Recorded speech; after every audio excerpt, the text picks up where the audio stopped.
You want to know what I find really strange? I find it really strange that people will get online and they'll remind you that it's time to vote. And then they'll also tell you, just remember, your vote is secret. Keep it secret. Don't worry about telling anybody who you voted for. Because if you want to go in and vote for people who want to murder babies, you want to go in and vote for people who want to defund ICE and the police departments and people who want to let prisoners out of jail. If you think that's the right thing to do and you claim to be a Christian, you're not. And if you want to vote for those things and keep them secret, isn't that the way sin works? Isn't the way sin works? Isn't sin committed in the darkness? Isn't sin committed quietly? Don't we practice sin at the nighttime? Don't people get drunk at nighttime and commit immoral acts at nighttime? You vote your conscience as a Christian, and it makes it difficult to try to find the middle of the road. And trust me, everybody is there. However, if you vote, in my opinion, if you vote for things that are on the table right now, and you're voting for ideology that people represent to bring them into our Senate, into our House of Representatives, into our local governments, didn't you watch the video of 40,000 Muslims marching in Dearborn? It's too late for Michigan. It's too late. We've allowed things to happen by the way we vote to bring us back into a moral standard of Christianity. It's too late. And it will be the same way for some of the larger cities and states throughout the country. And the way that you vote today, the things that you do today, will affect this world tomorrow. If you want an open policy and allow all the things that the left wants to put into, the left wants to take control of the House and the Senate, feel free to do so. I receive a lot of emails and a lot of flack about President Trump's not doing anything with the economy, and President Trump is not doing anything about the Iran war.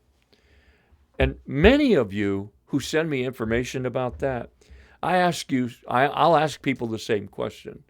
How often do you read overseas content? How often do you read opinions that are written by both sides of the aisle in regards to the reason why the war was started in the first place? How have you come to the conclusion of who started the war? Should President Trump just have laid down and sent billions upon billions of dollars loaded on crates like President Obama did to Iran and say, here you go. We feel sorry for you as a society, even though you want to kill us with a nuclear bomb and you want to kill Israel. Here's the money to do it.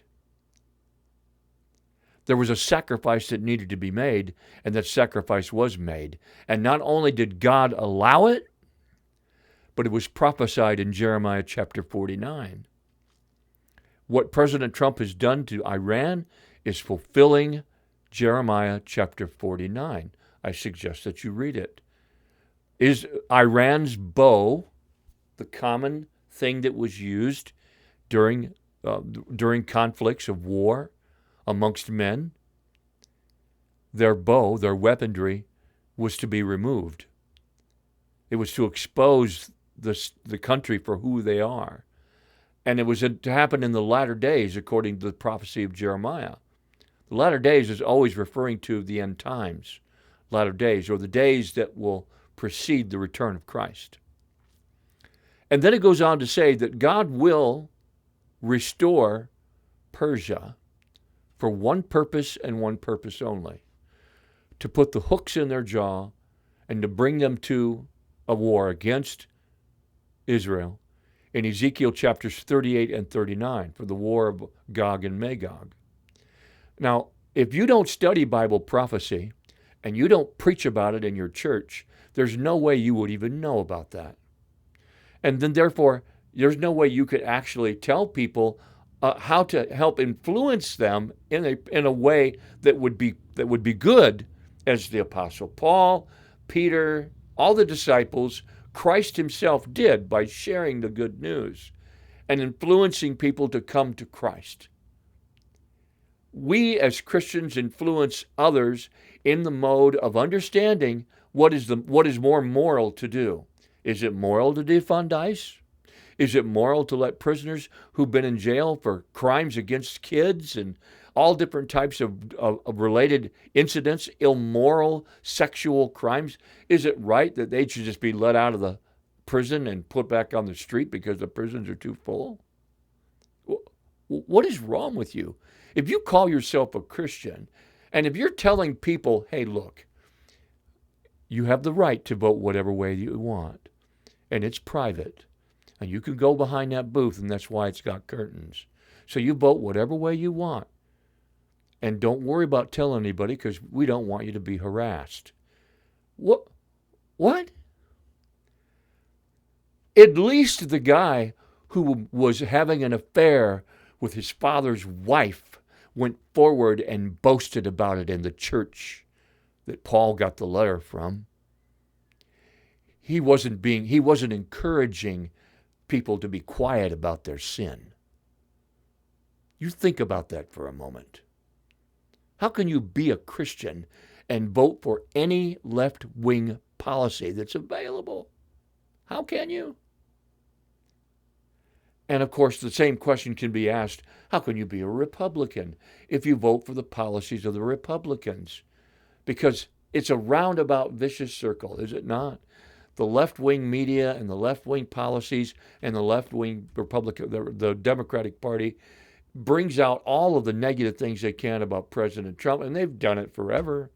For the first 4 years he was president, and now these also.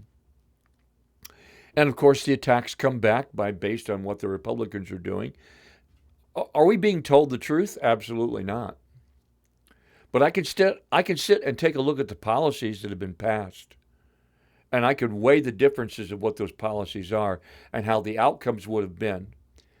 And for me, in my house, couldn't have a conscience that would be clear to vote for any policy that would be pushed by the left wing, now considered socialists and now considered communists. If you want to hide that in your household and go behind and vote for them, the Bible says your sin will find you out. And I promise you, it will.